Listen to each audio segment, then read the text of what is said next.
Futuros doutores, futuras doutoras, de volta com vocês, professor Françoélio Queiroz, do Sistema PAS de Ensino.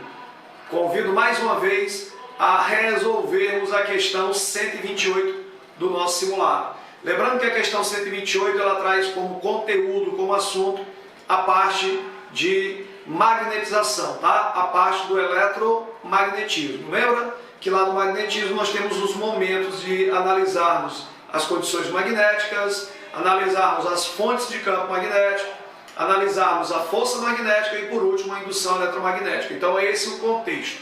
Vamos ver de que trata, na verdade, qual a parte da parte do magnetismo que efetivamente a questão vai perguntar. Lembrando que a questão ela tem como competência 5 e habilidade 18. Aliás, competência 6, habilidade 21. Competência 6, habilidade 21.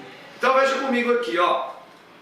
Cargas elétricas em movimento, corrente elétrica, por exemplo, geram campos magnéticos. Lembra que a propriedade magnética não é uma propriedade do ímã exclusivamente, mas sim da carga elétrica. Cargas em movimento são geradoras de campo magnético. Então a ideia é exatamente falarmos de campo magnético.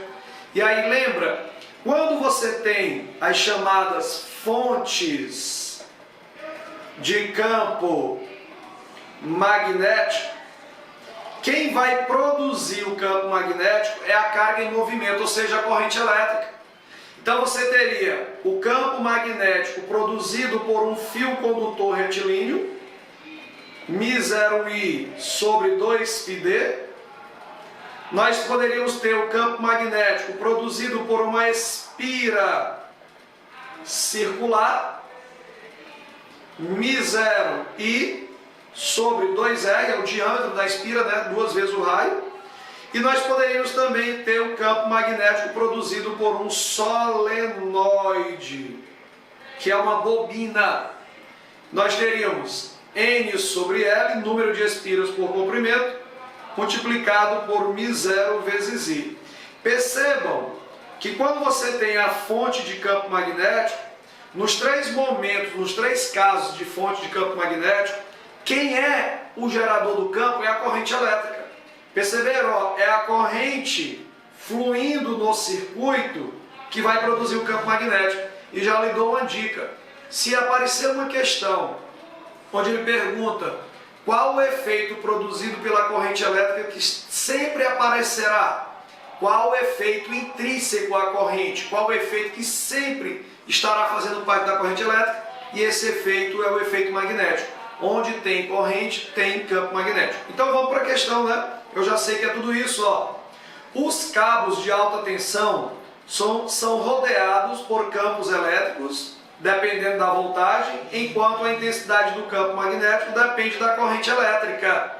O campo magnético depende da corrente elétrica, o campo magnético depende da corrente elétrica e da distância. E a distância que atenua fortemente ambos os campos. Claro, se eu aumento a distância, eu diminuo o efeito do campo magnético. Aumenta a distância e diminui o efeito do campo magnético. Um topógrafo, usando uma bússola embaixo de uma linha de transmissão da Chesf, de 230 kV a 12 metros do solo, importante observação, percorrida por uma corrente elétrica de 90 amperes, ó, distância e corrente. Percebeu a deflexão na agulha magnética da bússola? A deflexão, porque é um campo magnético produzido pela corrente. Sabendo que a permissividade magnética do ar no ambiente em que se encontram as linhas de transmissão é de 4π vezes 10 a menos 7 Tesla. Tesla é a unidade de campo magnético, metro é a unidade de distância e ampere é a unidade de corrente. Vê como fechou? Fazendo a análise da constante.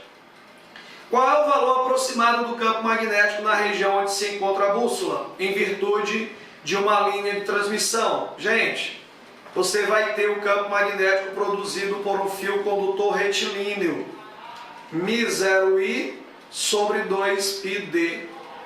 O campo magnético produzido pelo condutor retilíneo será igual à constante de permeabilidade magnética, 4π vezes 10 elevado a menos 7, vezes a corrente elétrica que vale 90 amperes, dividido por 2π vezes a distância, que é de 12 metros, tá? Então nós teríamos, corta 4π com 2π, nós vamos encontrar quanto aí?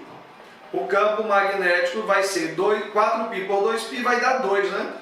2 vezes 90 vezes 10 a menos 7, dividido por 12. Divide de novo, por 2 e por 2. Nós teremos que o campo magnético produzido pelo fio vai ser 90 vezes 10 a menos 7, dividido 12 por 2 dá 6. Assim, o campo magnético produzido pelo fio no ponto em que a bússola está, abaixo do fio, 90 dividido por 6 dá 15, não é?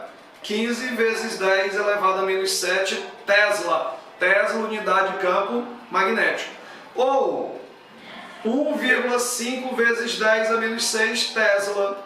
Ou seja, lembra que quando você tem 10 a menos 6, você tem o micro Tesla. Sendo assim, 1,5 microtesla, vamos encontrar o gabarito na letra A de amor.